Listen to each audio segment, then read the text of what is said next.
なぜ多くのハンドメイド作家は売れないのか。どんなにいい作品作ってても多分魅力的には見えないんだよね。お客さんが求めているものを考えるんだけれども、それだけじゃね、足りない。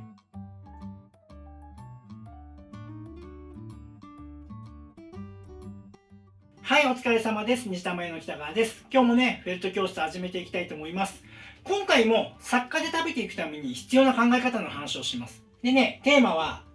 なぜ多くのハンドメイド作家は売れないのかっていう話をね、したいと思います。勘違いしてほしくないんだけども、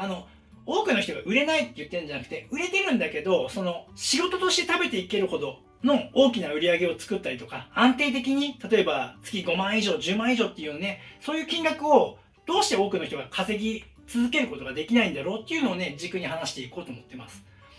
で、これね、結論から言うと、お客さんのこと見てないから。原因はね、これ、たった一つだけです。お客さんのことを見ないで、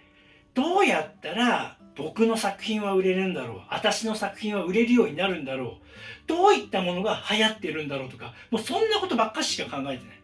わかる？これってどうやったら売れるんだろうって全部ね、ベクトルが自分に向いちゃってんの。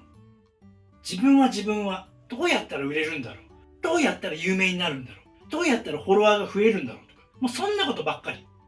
もうそこがね、大きく間違ってるんだよね。で、じゃあ何が正解なのかって言ったら、もうね、これは人付き合いとかを考えてもらえば答えがわかるんだけれども、みんな人付き合いしてるじゃない。近所付き合いもそうだし、お子さんいる人だったらママさんの付き合いがあるかもしれないし、会社の付き合いがあるかもしれないしさ、人付き合いをしてると思うんだけども、その中で仲良くなる人と仲良くなれない人いるじゃない。自分が仲良くなる人って多分自分自身のことも大切にしてる人だし、人のことも気を使ったり大切にしてくれる人、そういう人と仲良くなりたいじゃない。でも中にはもうほんと自分っていう人たまにいるじゃない。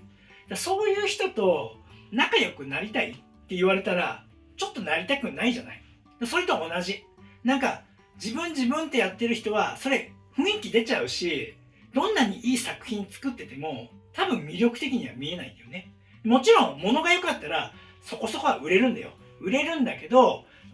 何年も継続して安定的に売れることは間違いなくない。今ね、こう言われたら、あ、ハンドメイド販売に関しては考えたら自分になっちゃってるかもって思う人ね、多いと思うの。だって僕も最初そうだったもん。間違いなく自分だったもんね。どうやったら売れるのかな、もうそればっかしか考えてなかった。だけどね、やっぱそれじゃね、売れていかない。でね、答えはね、相手のことをどれだけ考えてあげれるかなんだよね。これはもう全てそれなんだよね。そこに集約されるんだけど、まあ、作品を売るから、当然相手はお客さんになるんだけども、その売りたいお客さん、買ってもらいたいお客さんが何を求めてるのかっていうのは、みんな考えるわけ。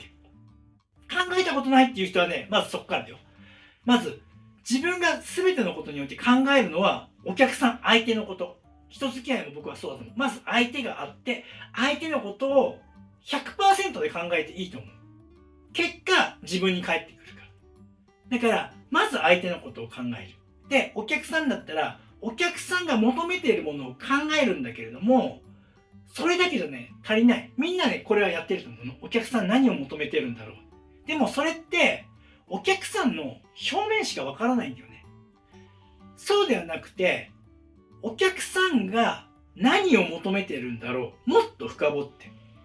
なぜお客さんはそれを求めてるんだろうの、そのなぜに突っ込んで考えないといけない。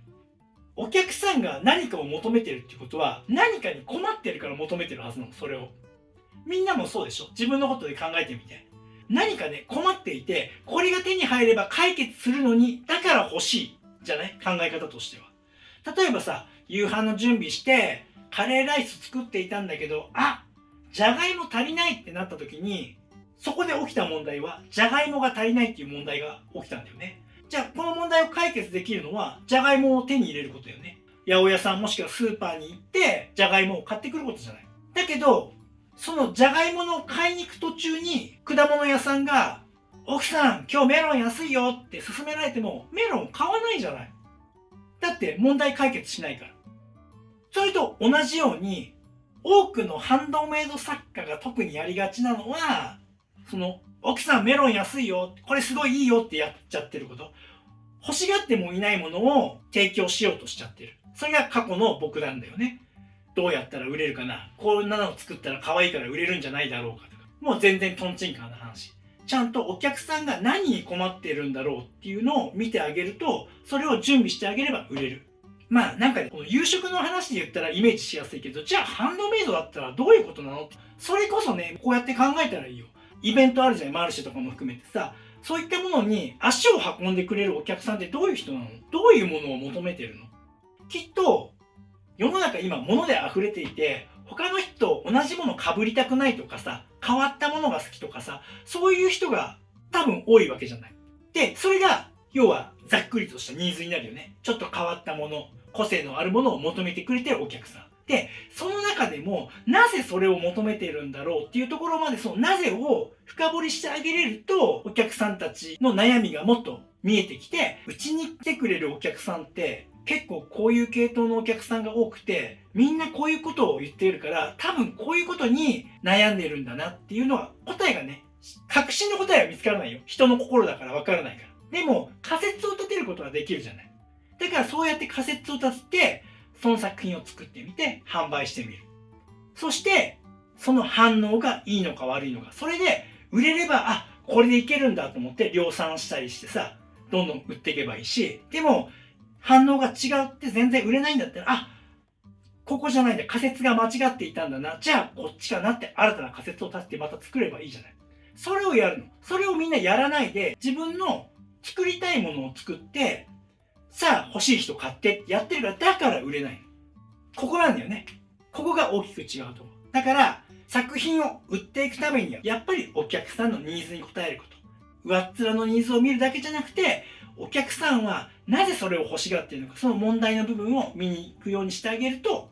いろんな考えがね、どんどん見えるようになってくる。最初ね、できないよ。だってそこは人の心がわからないけれども、でも普段からそういう風に物事を考えていると、見抜く力っていうのもどんどんスキルが上がっていくから、そうするとだんだんね、当たる回数も多くなってくるから、そうやっていったら売れるようになってくるから、ぜひね、そんな視点を持ってね、やってくれればいいんじゃないかなと思います。はい。というわけでね、今回のね、話はここまでです。こんな感じでこのチャンネルではね、作家業で食べてってる僕が実際にやってきたこと、経験したこと、テクニック的なことよりも本質の部分をね、いろいろみんなに知ってもらいたいなと思って、で、それを知ってもらって、今の時代、作家で食べていけるから、ハンドメイド作家はね、もう十分立派な職業としてやっていけるから。やり方さえ間違わなければね。だから、いろんなことを知ってもらって、そしていろんなことをチャレンジしてもらって、少しでもね、大好きな作品作りを活かして、収入につなげてもらえる人がね、増えたらね、すごいハッピーになるなと思ってね、こんな発信を続けているので、ぜひね、チャンネル登録して応援してください。はい。というわけでね、最後までご覧いただきありがとうございました。それではまた。ご覧いただきありがとうございます。このチャンネルは羊毛フェルト作家を仕事にして生計を立てている僕が、フェルト作家を目指している人やもっとスキルアップしたい人、そんな人に向けてリアルな作品の作り方だけではなく、誰も教えてくれない作家になるために必要な考え方、そういったことを発信しているチャンネルです。ぜひね、自分のスキルアップのためにチャンネル登録して活用してください。あと、公式 LINE もやっています。この公式 LINE に登録してくれた方にだけ、僕がやるオンラインレッスンなどの案内が届きます。僕から学んでみたいと思う方は、ぜひね、LINE 登録をお願いします。概要欄にリンクが貼ってあります。そこから登録してください。